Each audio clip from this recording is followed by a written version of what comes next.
Iran దేశం oil trade కోసం US డాలర్ని విడిచిపెట్టి చైనీస్ యువాన్ వాడాలని చూస్తుంది. ఇదే కనుక జరిగితే గ్లోబల్ ఎకానమిక్ సిస్టమ్ మారిపోతుంది. స్టేట్ ఆఫ్ హార్మస్ నుంచి 20% ఆయిల్ ప్రపంచం మొత్తానికి సప్లై అవుతుంది. And Saudi Arabia, UAE, Kuwait వంటి పెద్ద ఆయిల్ ఎక్స్పోర్టర్స్ ఇక్కడి నుంచే ప్రపంచానికి సప్లై చేస్తారు. ఈ విషయం మనందరికీ తెలిసిందే. కానీ ఇరాన్ స్టేట్ ఆఫ్ హార్మస్ నుంచి ఏదైనా ఆయిల్ ట్రేడ్ జరగాలనుకుంటే ఇకపై డాలర్లో జరగదు, చైనీస్ యువాన్లోనే జరుగుతుందని తేల్చి చెప్పింది. 1970 సంవత్సరం నుంచి చాలా వరకు ట్రేడ్ డీల్స్ కూడా యుఎస్ డాలర్లోనే జరిగేవి. దీన్ని మనం పెట్రో డాలర్ సిస్టమ్ అంటారు. అంటే దునియాలో ఏ దేశమైనా ఆయిల్ కొనే ముందు ఖచ్చితంగా డాలర్ కొనాల్సిందే. అందుకే డాలర్ యొక్క వాల్యూ అందరికంటే ఎక్కువ.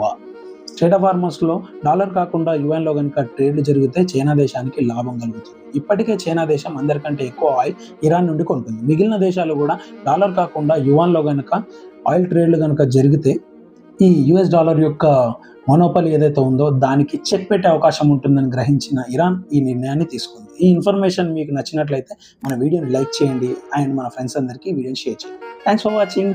జై భారత్.